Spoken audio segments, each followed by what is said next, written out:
Hai semuanya, gimana kabar kalian? Semoga selalu dalam keadaan baik. Jadi welcome back teman-teman di Andri Grace Stone Channel, dan ini adalah segmen analisa pagi, segmen di mana kita akan mengulas untuk update news dan juga pergerakan dari market, khususnya market dari Bitcoin. Hari ini kita berada di tanggal 13 Mei 2024. Teman-teman, hari Senin kita akan dapat closing time frame weekly untuk market Bitcoin ya.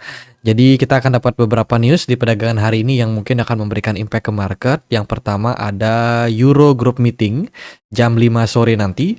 Kemudian malam harinya akan ada FOMC member yaitu Mester akan speech. Lalu ada Fed 1 Year Consumer Inflation Expectation yang juga akan dirilis jam 10 malam teman-teman. Jadi data-data ini mungkin akan memberikan impact terhadap harga dari dolar.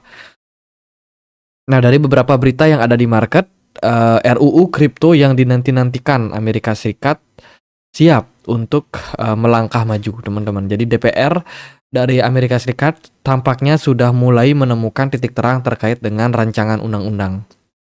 Ingat, ini baru RUU atau rancangan undang-undang, dan undang-undangnya sendiri itu masih bakalan digarap ya, teman-teman. Jadi dunia aset kripto sedang bersiap untuk perubahan besar karena DPR Amerika Serikat bersiap untuk memberikan suara pada RUU kripto yang telah lama ditunggu-tunggu. RUU ini menjelaskan tentang peraturan aset digital dan membuka jalan untuk regulasi yang lebih jelas di sektor ini. Ini bisa menjadi salah satu berita yang bagus karena perpolitikan di sana, kemudian juga tentang konsumen, dan juga banyak sekali orang-orang yang kreatif yang bikin proyek kripto akhirnya akan mendapatkan titik terang atau kejelasan tentang bagaimana aset kripto itu harusnya berjalan di negara Amerika Serikat. Jadi supaya tidak kalang kabut seperti sekarang ini, di mana SEC itu punya otoritas yang luas sekali ya, teman-teman, mencampuri urusan market kripto. Sementara si FTC atau Bapepti-nya Amerika Serikat sebenarnya nggak terlalu banyak ikut campur sih, teman-teman. Dan ini menurut saya menjadi salah satu poin penting di mana saat ini regulasi di Amerika Serikat itu seperti ya kurang begitu jelas ya, sebenarnya yang punya tugas itu yang mana. Jadi dengan adanya rancangan undang-undang ini ke depan regulasi akan lebih jelas dan diharapkan inovasi-inovasi harusnya tidak terhambat, teman-teman. Jadi ini berita bagus. Kemudian ada berita juga dari Nigeria. Pejabat Nigeria diduga meminta pembayaran kripto rahasia untuk menyelesaikan masalah dengan Binance. Kita tahu Nigeria ini sangat-sangat ketat terhadap regulasi kriptonya. Kemarin Binance itu kena kasus, teman-teman. Dan rumornya sih katanya itu ada semacam permintaan untuk membayar sejumlah dana gitu, teman-teman, oleh pejabat dari Nigeria ya, supaya Binance bisa lolos dari masalah gugatan yang sempat diajukan kemarin. Gitu. Jadi ini kayaknya ada permainan dari pemerintahan mereka ya. Ada meminta suap gitu. Tapi itu masih rumor. Kemudian dari berita yang lain, Bitcoin Asia in Hong Kong attract major interest from mainland. Jadi ini berita yang sangat-sangat menarik juga untuk adopsi kripto di kawasan Asia. Nah, Hong Kong kan sudah membuka nih peluang investasi untuk ETF, baik Bitcoin ataupun Ethereum Spot. Dan ternyata ini juga menarik bagi mereka yang tinggal di kawasan dataran Cina, teman-teman. Jadi ini udah mulai ada semacam sesuatu yang menarik ya bagi investor-investor dari Cina sendiri untuk berinvestasi di Hong Kong. Jadi kedepannya akan lebih besar adopsi untuk kedepannya. Meskipun kalau kita lihat dari saat ini, dari kondisi saat ini, itu belum terlalu banyak yang memang penduduknya yang aware sama Bitcoin. Kalau kita perhatikan memang Cina itu lebih banyak penduduknya invest di properti. Jadi masih akan membutuhkan waktu untuk mereka mempelajari apa itu Bitcoin sebelum akhirnya mereka memutuskan untuk invest.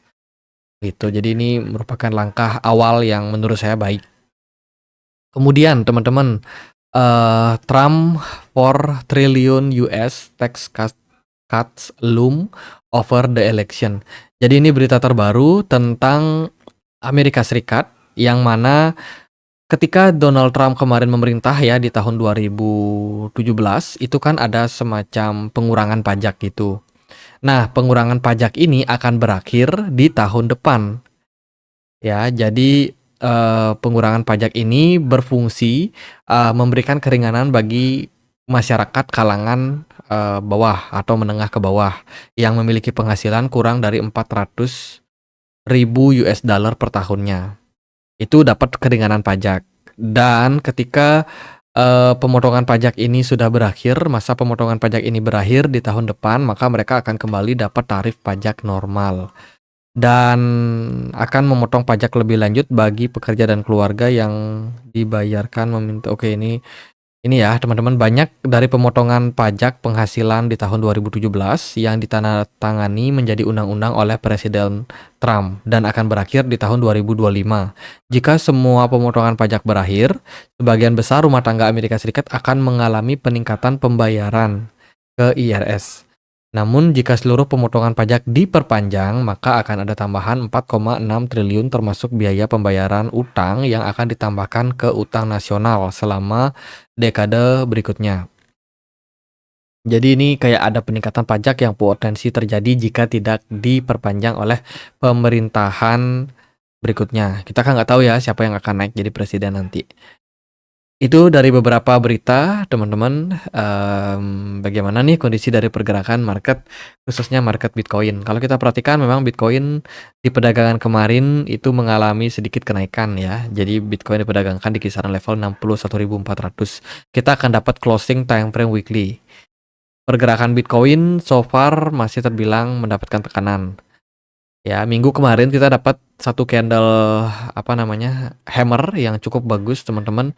Dan candle hammer itu akan sangat-sangat baik jika dikonfirmasi di minggu ini kita closingnya hijau. Tapi ternyata kita closing merah lagi yang mengindikasikan bahwa tekanan jual sebenarnya masih belum berakhir pada market Bitcoin. Ya, jadi beberapa jam lagi kita akan dapat closing time frame weekly yang sepertinya sih bakalan negatif lagi. Kemudian di time frame daily pergerakan Bitcoin masih dalam descending channel ya, teman-teman, masih bergerak turun dan saat ini kita masih ada potensial untuk melihat apakah Bitcoin ini bakalan mengalami tren kenaikan lanjutan atau justru malah balik turun ke beberapa level yang cukup menarik. Indikasinya adalah jika Bitcoin mampu melampaui level 63.000 something, maka pergerakan Bitcoin punya potensi untuk kembali menguat ke beberapa level yang ada di atas. Namun bila mana pergerakan Bitcoin justru tidak berhasil menembus level 63 ribuan something, maka pergerakan Bitcoin untuk turun cukup terbuka ya sampai ke level 60.000 sampai 56.000 dalam jangka waktu pendek. Itu sih dari pergerakan market, teman-teman. Jadi nggak terlalu banyak sentimen saat ini dari market karena memang kemarin minggu ya banyak yang libur. Jadi gitu aja buat update kali ini. Semoga videonya bisa bermanfaat. Guys, kita punya komunitas diskusi di Telegram, tempat aku untuk update berita-berita terbaru tentang market kripto. Bagi kalian yang mungkin sering ketinggalan berita-berita terbaru, kalian bisa langsung join. Linknya ada di kolom deskripsi video ini. Gitu aja, akhir kata saya Andre, makasih.